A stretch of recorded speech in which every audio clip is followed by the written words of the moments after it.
సామాన్యులుగా Shri Lakshmi agro forms మరియు projects లో invest చేయండి, రేపటి కోటీశ్వరులు కండి. ప్రజల ఆగ్రహానికి గురై ఆత్మరక్షణలో పడటమే కాకుండా దాని నుంచి తప్పించుకోవడం కొరకు రకరకాల అబద్ధాలను సృష్టిస్తుంది. వాస్తవానికి అక్కడ బడేబాయి నోట్ల రద్దప్పుడు ఏదైతే చేసిండో ఇక్కడ చోటేబాయి కూడా హైడ్రా విషయంలో, మూసీ ప్రాజెక్టు విషయంలో అదే తప్పు చేసి పూటకు ఒక మాట మారుస్తున్నాడు. అక్కడ చెప్పేటప్పుడు ఎందుకు రద్దు చేస్తున్నావు అని అంటే దాని లోపల అంతర్గత ఉద్దేశం వేరే ఉంది. ఆయన మిత్రుడికో ఒకడికో ఇద్దరికో ఏదో సాయం చేయడం కొరకు చేసి దానికి మొదలు చెప్పిన మాట ఏమో ఏదో టెర్రరిస్టులు దగ్గర ఉంది ఈ డబ్బంతా, అది రద్దు చేస్తే అది మా ఖరాబ్ అయిపోతుంది, మనకు లేకుండా పోతుంది కాబట్టి ఎంజీ వేస్తాం అని చెప్పినాడు. ఆ తర్వాత లేదు నల్ల డబ్బు మొత్తం బయట దేశాల బ్యాంకులలో ఉంది, అది పోతుంది, ఇప్పటి నుంచి ప్రింట్ చేసిన మన డబ్బే మిగులుతుంది, ద్రవ్యోల్బణం తగ్గుతుంది, అది ఇది లాభం అవుతుంది దేశానికి అని చెప్పిండు. ఆ తర్వాత నక్సల్స్ ఏదో వాడుతున్నారు, మొత్తం వాళ్ళకాడ చాలా ఉంది, ఇప్పుడు అది కూడా లేకుండా పోతుంది, దాంతో నక్సలిజం పోద్ది అని చెప్పిండు. చివరికి వచ్చేవరకే ఈ దేశ ఆర్థిక రంగాన్ని నాశనం చేసింది అది. చివరికి 2000 నోట్లు తెచ్చిండు ఇంకింత నల్ల డబ్బు దాచుకునే పద్ధతుల్లో, ఆయన దోస్తులకు ఎవరికో ఇద్దరికో అవసరమైన పద్ధతుల్లో ప్రజలందరినీ ముంచి, ఈ దేశ ప్రజలందరినీ ముంచి రోజుల తరబడి ఆకలితో చంపి ఎవరు పైసలు వాళ్ళు 500 తీసుకోవడానికి లైన్లలో నిలబెట్టేట్టు చేసి దుర్మార్గంగా ఈ దేశ ఆర్థిక వ్యవస్థను కుదిపేసే పద్ధతుల్లో వ్యవహరించిండు. అదే పద్ధతుల్లో ఇవాళ ఇది ఎవరి మీదనో ఒక వ్యక్తిగతమైన కక్షతోని హైడ్రా లేదా తనకు తాబేదారులైన ఒకరిద్దరు కాంట్రాక్టర్ల కొరకు వాళ్ళ నుంచి కోట్ల రూపాయలు కొల్లగొట్టి ఢిల్లీకి కప్పం కట్టి తన పదవి నిలబెట్టుకోవడం కొరకు మూసీ ప్రాజెక్టును ముందుకు తెచ్చిండు రేవంత్ రెడ్డి గారు. మేమే కాదు, ఇప్పటికీ ఎవరడిగినా సమాధానం లేదు. అసలు నువ్వు మూసీలో ఏం చేయదలుచుకున్నావు, దేని కొరకు ఈ కార్యక్రమం ప్రారంభం చేసినావు, ఇండ్లు కూలగొట్టే కార్యక్రమం అర్జెంటుగా దేనికి ప్రారంభం చేసినావు? ముందు కేవలం చెరువులని నీళ్ళలో నింపాలే, చెరువులలో ఇండ్లు అయినాయి, నీళ్ళు తక్కువైనాయి, అందులో కింది పొలాలు ఎండిపోతున్నాయి, అందుకనే అర్జెంటుగా హైడ్రాతో మొదలు ఐఎఫ్టీఎల్ పరిధిలో ఉన్నాయి, బఫర్ జోన్లో ఉన్నాయి, కూలగొట్టాలి అని చెప్పి మొదలుపెట్టినాడు. ప్రజల నుంచి తిరుగుబాటు వచ్చింది. అసలు మొదట హైడ్రాను ఇంతేంతో పెద్ద ఈ హైడ్రా వచ్చింది కాబట్టే ఇక ఈ హైదరాబాద్ మిగులుతుంది, హైదరాబాద్ లేకపోతే హైడ్రా లేకపోతే హైదరాబాదే లేదు అన్న పద్ధతిలో ప్రచారం చేయించిన ఆయన తాబేదారులు. చివరికి కోర్టు మొట్టికాయలు వేసేంత వరకు దానికి లీగల్ శాంక్టిటీనే లేదు అని చెప్పి నిన్న మొన్న ఆర్డినెన్స్ ఇష్యూ చేసి, ఎంత అనాలోచితంగా ఉంది ఈ ప్రభుత్వం. అసలు ప్రభుత్వం అనేది ఒక చట్ట పరిధిలో పనిచేస్తుందని లేదా అవసరమైనప్పుడు చట్టం చేస్తుందని ఆ సోయి కూడా లేని వాళ్ళు ప్రభుత్వాన్ని నడుపుతున్నారు. మూసీ విషయంలో మూసీ సుందరీకరణకు సంబంధించి అసలు మీ దగ్గర ఉన్న ప్లాన్ ఏంది, దేని కొరకు, ఏ మేరకు చేద్దాం అనుకుంటున్నారు, ఎంత మేరకు చేద్దాం అనుకుంటున్నారు? మూసీ ప్రక్షాళన చేయదలుచుకుంటే కూలగొట్టి అక్కరేంది, సుందరీకరణ కొరకు అయితే కూలగొట్టి అక్కరేంది, దేని కొరకు అసలు ఇది? మూసీని ఏం చేయదలుచుకున్నామనే విషయాన్ని ఇప్పటివరకు ఎక్కడ చెప్పలే. పైగా 1,50,000 కోట్లని స్వయంగా ముఖ్యమంత్రి చెప్పినవి ఉన్నాయి. నిన్న ఉప ముఖ్యమంత్రి చాలా ఆశ్చర్యంగా ఓళ్ళు చెప్పిండు, మీకు ఎవడు చెప్పిండు అంటే ఎవడు చెప్పాలో వాడే చెప్పిండు. నీకు సోయి లేదు, మీ మంత్రివర్గంలో చర్చ లేదని అర్థం. నువ్వు మాట్లాడే మాటలను బట్టి ముఖ్యమంత్రి మాట్లాడేదానికి మంత్రివర్గంలో అనుమతి లేదని, లేదా ముఖ్యమంత్రి మంత్రివర్గంలో చర్చ చేసిన తర్వాత నువ్వు అబద్ధం చెప్తున్నావు అనుకోవాలి ప్రజలు.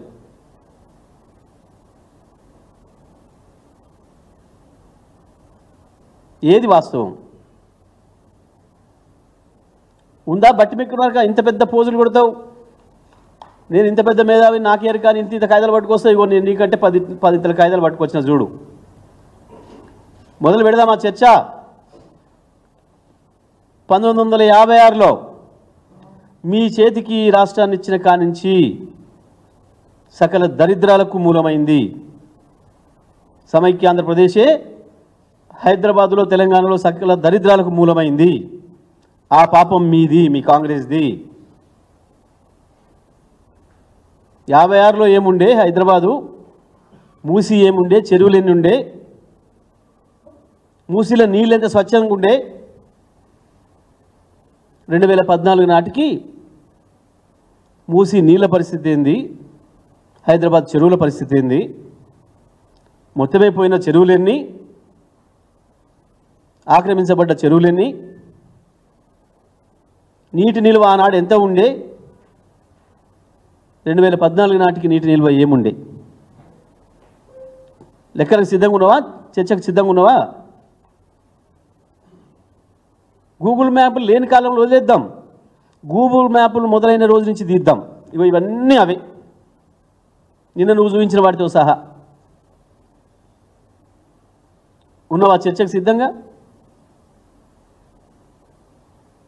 నువ్వు నిన్న ప్రకటించిన చెరువుల FTL ప్రకారమే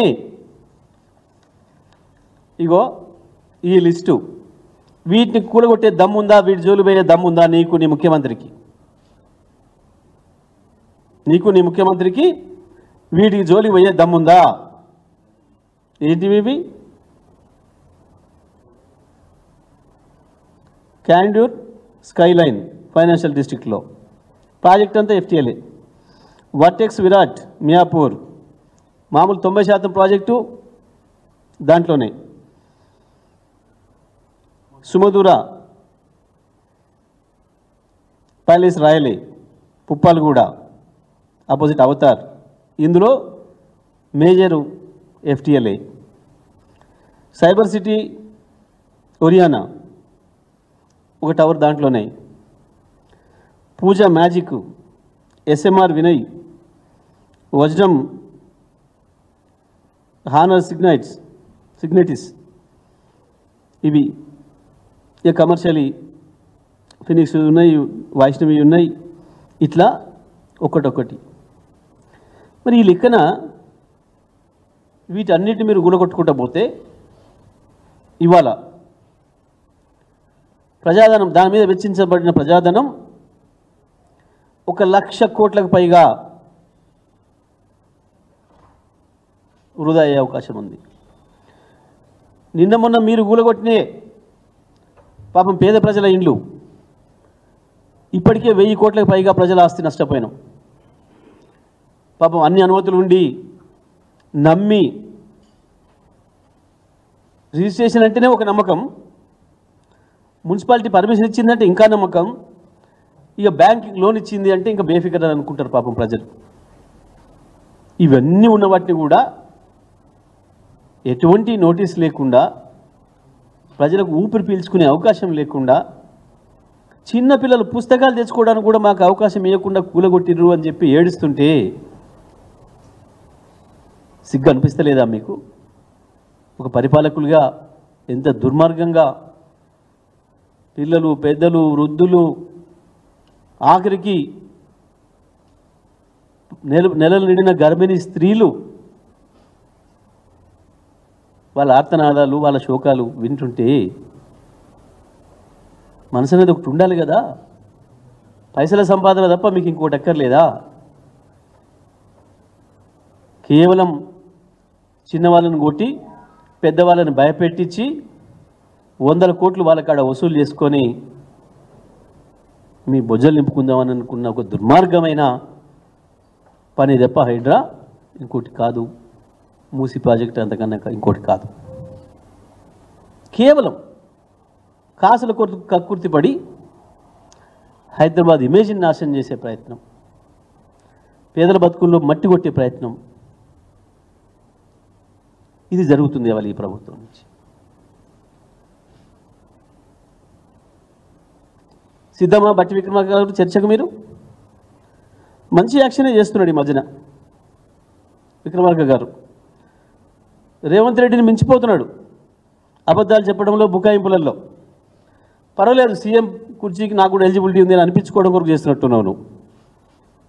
ఎందుకంటే మా అధిష్టానం ఇట్లా చెప్తేనే ఇచ్చింది కదా అవకాశాలు, అబద్ధాలు చెప్తే బుకాయింపులు చేస్తే నేను కూడా అవి నేర్చుకోవాలి కాబట్టి అని చెప్పి డబ్బులు సంపాదించడాల్లో కూడా పోటీ పడుతున్నట్టుంది రేవంత్ రెడ్డితోని. నిజమే, మంచి యాక్షన్ చేస్తున్నావు, కానీ మంచి పని చేయి, ఇటువంటి వాటికి కాదు. నీ ముఖ్యమంత్రిని రక్షించుకోవడం కొరకు కాదు నువ్వు చేయవలసిన ఈ యాక్షన్లు ఇవన్నీ కూడా. బుకాయింపులు దబాయింపులతో నడుతూ అనుకుంటున్నారు వీళ్ళు ప్రభుత్వాన్ని. ఉందా డిపిఆర్?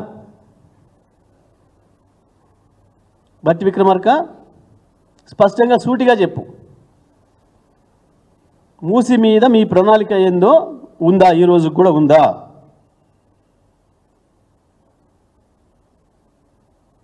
కూలగొట్టడం కొరకు కేవలం హైడ్రా తప్ప నిర్మాణం చేయడానికి కావాల్సింది ఏందో ప్రణాళిక మీ దగ్గర ఉందా?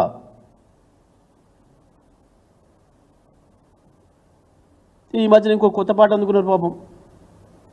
నల్గొండ జిల్లా మీద ప్రేమ వచ్చిందట వీళ్ళకు.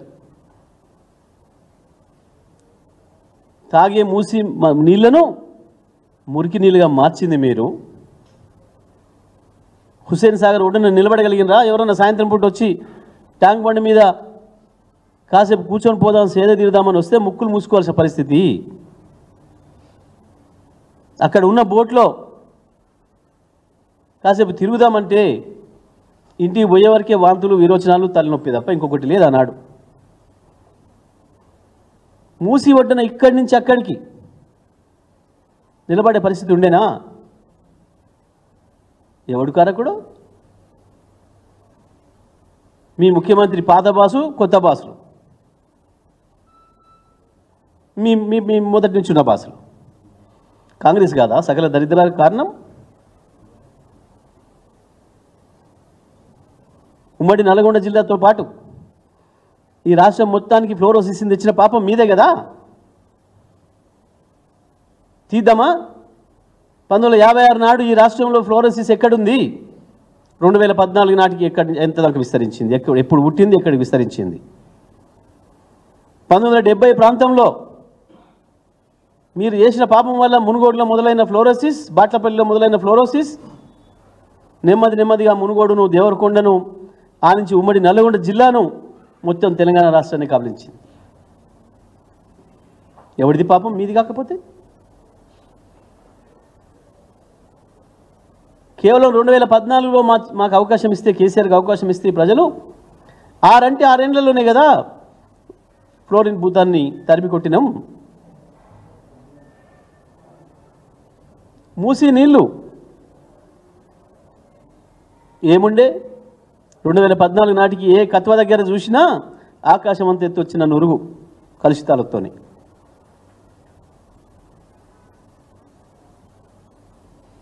ఇప్పుడు కదా గత 5-6 సంవత్సరాలు కేటీఆర్ గారు పురపాలక శాఖ మంత్రి అయిన తర్వాత హైదరాబాద్ పైన ప్రత్యేకమైన దృష్టి పెట్టి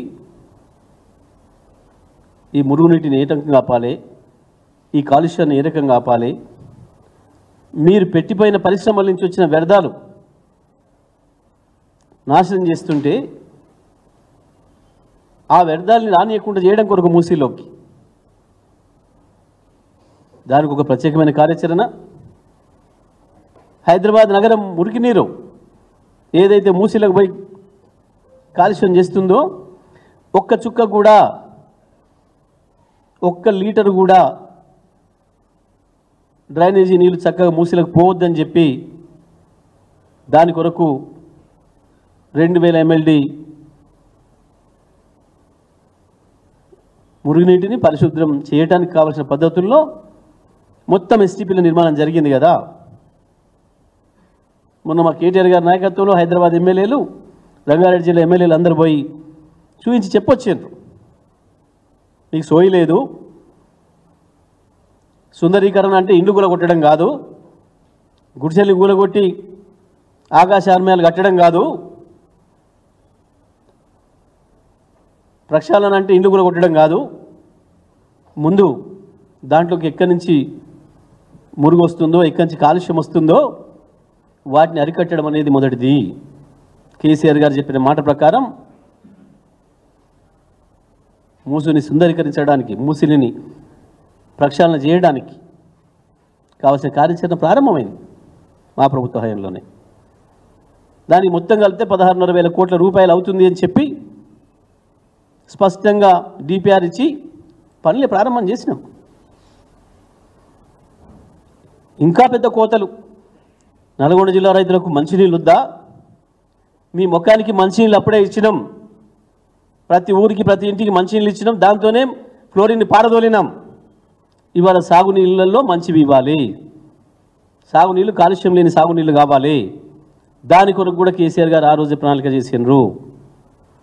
కాళేశ్వరం నీళ్లు ఏదైతే కొండపోచమ్మకు వస్తున్నాయో, కొండపోచమ్మ నుంచి ఉస్మాన్ సాగర్కి, హిమాయత్ సాగర్కి రెండింటికి కావాల్సిన ప్రణాళిక 1,100 కోట్ల రూపాయలతోని ఆనాడు క్యాబినెట్లో ఆమోదం తెలియజేసినాం. ఆమోదించింది క్యాబినెట్. 1,100 అంటే 1,100 కోట్ల రూపాయలు చాలు.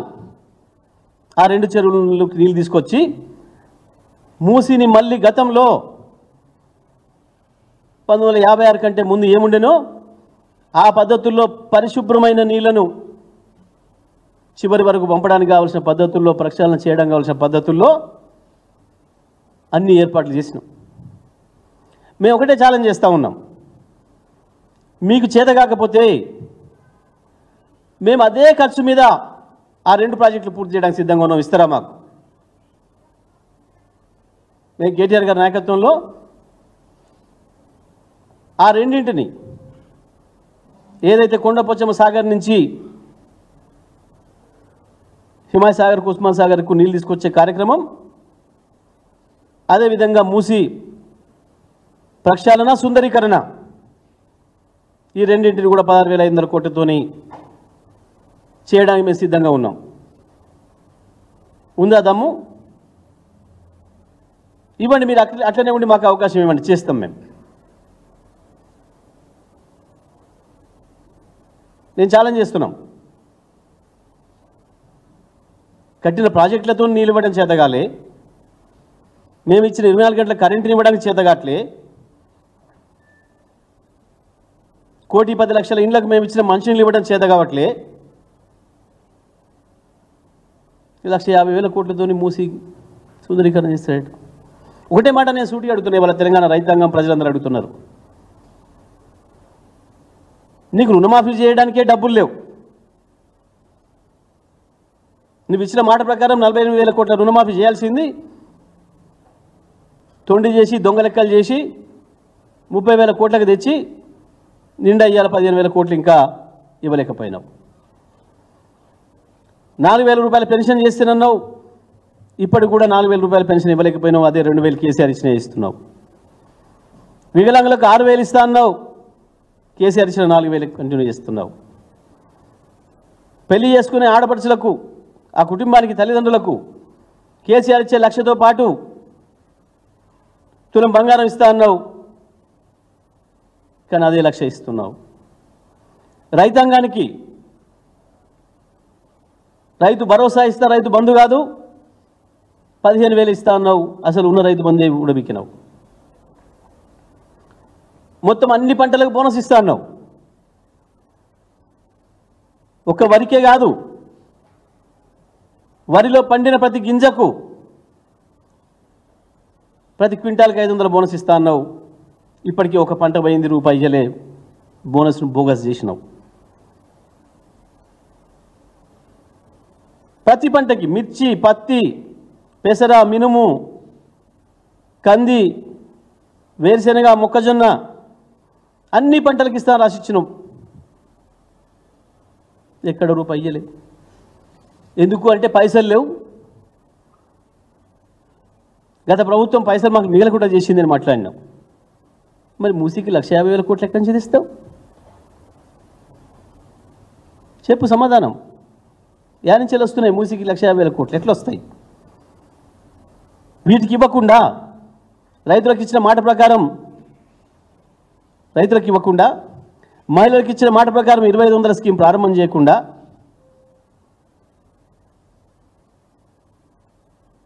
ఆటో కార్మికులకు ఇస్తున్న 12,000 రూపాయలు ప్రారంభం చేయకుండా, వ్యవసాయ కూలీలకు, భూమి లేని వ్యవసాయ కూలీలకు ఇస్తున్న 12,000 రూపాయల పథకం ప్రారంభం చేయకుండా, అసలు హాస్టల్లో చదువుకున్న పిల్లలకి అన్నానికే డబ్బులు ఇవ్వకుండా, ఇప్పటికి 26 మంది పిల్లల్ని చంపినావు. మూసీలో 1,50,000 కోట్ల కుంభకోణానికి పథకం ప్రారంభం చేసినావు. ఏడికెళ్ళి తెస్తావు చెప్పు డబ్బులు? వాటికి ఎందుకు ఇవ్వవు? దీనికి ఎందుకు పెడతావు? కారణం చెప్పు. ఎందుకంటే అందులో కమిషన్లు రావు. రైతు బంధులో కమిషన్ రాదు, రైతు రుణమాఫీలో కమిషన్ రాదు, మహిళలకు 2500 ఇస్తే కమిషన్ రాదు, స్కూల్ పిల్లలకు ఫీజులు పంపిస్తే, అలా భోజనానికి డబ్బులు పంపిస్తే కమిషన్ రాదు, ఆటో కార్మికులకు 12,000 ఇస్తే కమిషన్ రాదు, వ్యవసాయ కూలీలకు 12,000 ఇస్తే కమిషన్ రాదు. కానీ మూసీ ప్రాజెక్టులో వస్తుంది. అది నీ ప్రయారిటీ. దానికి ఇక నిర్ణయాల ఓ పోయి 10 రోజులు దేశాలు తిరిగి 1,00,000 కోట్లు సంపాదించుకొచ్చిన ఉప ముఖ్యమంత్రి తగుదునమ్మా అని చెప్పి తందానాన్ని మొదలుపెట్టిండి. నేను రాగానే ఆయనకంటే ఎక్కువ నేను బుకాయిస్తా అని. మీ బుకాయింపులు ఇవి ఎవరిని భయపెట్టియలేవు, గుర్తుపెట్టుకోండి. ఇంకొక పక్క ప్రజలు మాట్లాడితే, ప్రజలు ప్రశ్నిస్తే దాన్ని సోషల్ మీడియాలో పంపినందుకు సోషల్ మీడియా యాక్టివిస్టుల మీద కేసులు పెడతాడట. రేవంత్ రెడ్డి పిచ్చి కళలు గనకు చాలామంది నియంత్రణలు పోయినరు ఈ ప్రపంచంలో. ఇదే తెలంగాణలో ఆనాటి రజాకారులు ఊర్లను చంపి 100-200 మందిని ఒకే చోట చంపి బావులలో వేస్తే కూడా భయపడలే తెలంగాణ ప్రజలు, తెలంగాణ రైతాంగం. నేటువంటి వాళ్ళకి గింతంతా. కేవలం 5-6 మంది సోషల్ మీడియా పిల్లల మీద కేసులు పెట్టి జైలు వేస్తే ప్రజలు మాట్లాడడం మానేస్తారు, ప్రజలు ప్రశ్నించడం మానేస్తారు అని అనుకుంటే నీకు మించిన మూర్ఖుడు ఉన్నాడు. లక్షల కోట్ల గొంతులు ఉన్నాయి. ఇవాళ తెలంగాణలో ఎవరి ముందడి పోయి మైకి పెట్టి అడగమను. నీ గురించి వాళ్ళ మనసులో ఉన్న అభిప్రాయాలు ఏందో వింటే నువ్వేందో నీకు అర్థమవుతుంది. నీ కాకపోయినా నీ కుటుంబ సభ్యులకు అర్థమవుతుంది. ప్రజలు ఏం మాట్లాడుతున్నారు, ఎందుకు మాట్లాడుతున్నారు. పోలీసులు కూడా అత్యుత్సాహం ప్రదర్శిస్తున్నారు. పై స్థాయి అధికారులు కూడా జాగ్రత్తగా పనిచేయండి, చట్ట ప్రకారం పనిచేయండి, దెబ్బతింటారు. సోషల్ మీడియా పిల్లలకు లుకౌట్ నోటీస్లా? సిగ్గుండాలి కదా కొంచెమన్నా. ఎయిర్పోర్ట్లో అరెస్టా? ఎందుకు భయపడుతున్నావు అంతగానో? అప్పుడే ఏమైంది? మొదలే కాలే కదా, ముందుంది కదా ముసలి పండగ. ఎందుకు వణికిపోతున్నావు రేవంత్ రెడ్డి? అప్పుడే ఒక 5-6 సోషల్ మీడియా పిల్లల్ని భయపెట్టియంగానే ఈ ప్రపంచం ప్రశ్నించడం మానేస్తుందా? ఆపగలుగుతావా? ఏ ప్రచారాలు లేనాడు, ఏ ప్రసార మాధ్యమాలు లేనాడు ఉత్తరం రాసి పంపడానికి కూడా చదువురాని కాలం నాడు గప్పుడే భయపడలే మానవజాతి తిరుగుబాటు చేయడానికి. ఇది పెద్ద నియంత్రణని ఖతం చేసింది. ఈ తెలంగాణకు ఇంకా అంతకంటే గొప్ప చరిత్ర ఉంది. ఏ చదువురాని రైతాంగమే అద్భుతమైన ఆయుధాలు పట్టి నేతృత్వాన్ని ఖతం చేసింది. నువ్వేందో నీకు తాబేదారులైన పోలీస్ అధికారులు ఒకరిద్దరు నువ్వు చెప్పింది ఆడుతున్నారు చట్టాన్ని వ్యతిరేకంగా అని చెప్పి నువ్వు అనుకుంటున్నావు. కానీ అది కూడా ఆపలేవు.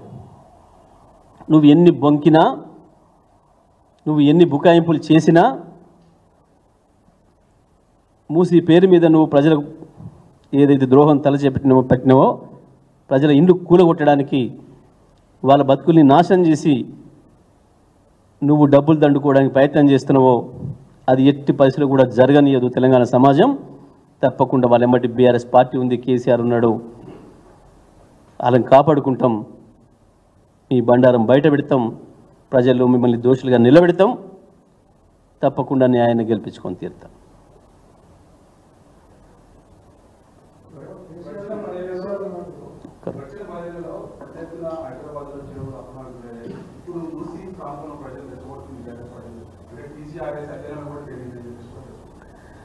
నేను చాలా స్పష్టంగా చెప్తున్నా, 1956 నుంచి ఇప్పటి వరకు మొత్తం హైదరాబాద్లో ఉన్న చెరువులేంది, తెలంగాణలో ఉన్న చెరువులేంది, మూసి పరివాహక ప్రాంతం ఆ రోజు ఏముంది, 2014 నాటికి ఏముంది, 14 తర్వాత ఏముంది, చర్చకు మేము సిద్ధం. నువ్వు వస్తావా చెప్పబట్టి? ఎవరు వస్తారు మీ తరఫున? ముఖ్యమంత్రి వస్తాడా, నువ్వు వస్తావా? నేను సిద్ధంగా ఉన్నా.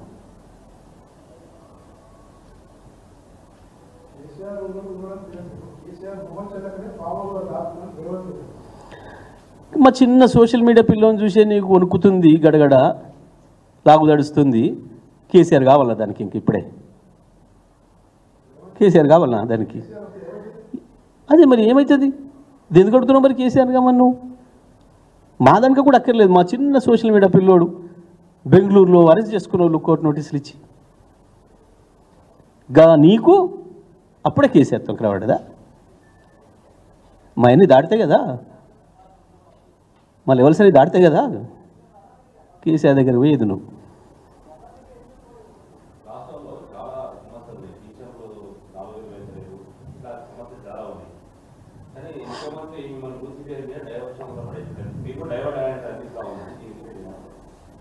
చాలా సమయం ఉంది.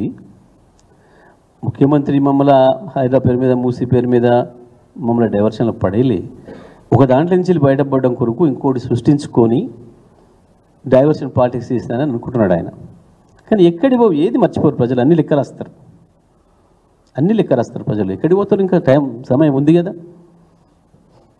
మేము కూడా అనుకున్నాం, మేము కూడా ఇంత తొందరగా మాట్లాడాలని అనుకోలే, ఏడా టైం ఇద్దామని అనుకున్నాం.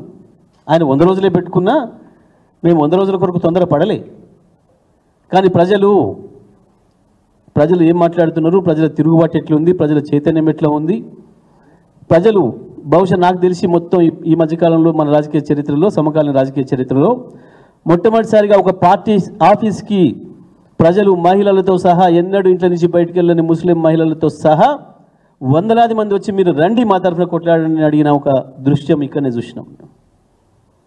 ఇవాళ మేము తెలంగాణ భవన్ చూసి గర్వపడుతున్నాం. కేసీఆర్ కట్టినాడు చెప్పిండు ఆ మాట.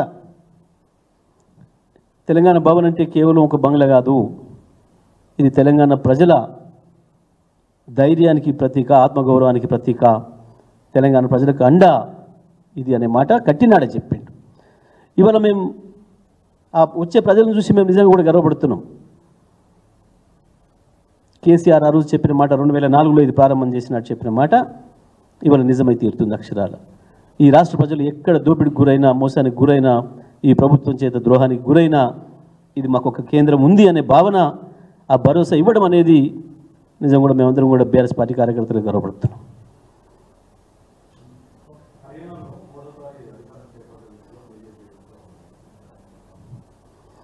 ఏముంటుంది వాస్తవానికి చెప్పాలంటే, సర్వేలన్నీ ఏమో కాంగ్రెస్ అని ఇచ్చిండ్రు ఏదో అనుకున్నాం. కానీ సరే, ఆ స్థానిక ప్రజలు వాళ్ళు ఎట్లా ఆలోచించారో కానీ ఇది ఒక రకంగా చూస్తే మళ్ళీ పార్లమెంట్ ఎలక్షన్ల కొరకైతే రాహుల్ గాంధీకి లాభమైనట్టుగా అడుగుతుంది నాకు అడు ఓడిపోవడం అనేది. ఎందుకంటే ఆడ గెలిస్తే ఈ రేవంత్ రెడ్డి లెక్కనో, సిద్ధరామయ్య లెక్కనో ఈ స్కామ్ల సార్లు వచ్చి ఆడ కూడా కథం చేద్దరేమో ఆ కాంగ్రెస్ పార్టీని. ఈడ ఉంటుందా? ఈడ పాతాళంలో పోదు మళ్ళీ పార్లమెంట్ ఎలక్షన్ల వరకు. పాపం అదృష్టవంతుడైనట్టుండి ఆయన అక్కడ. వాళ్ళు ఏం ఆలోచించారు కానీ నాకైతే రాజకీయ విశ్లేషణ చేస్తే గిట్ట కనపడదు.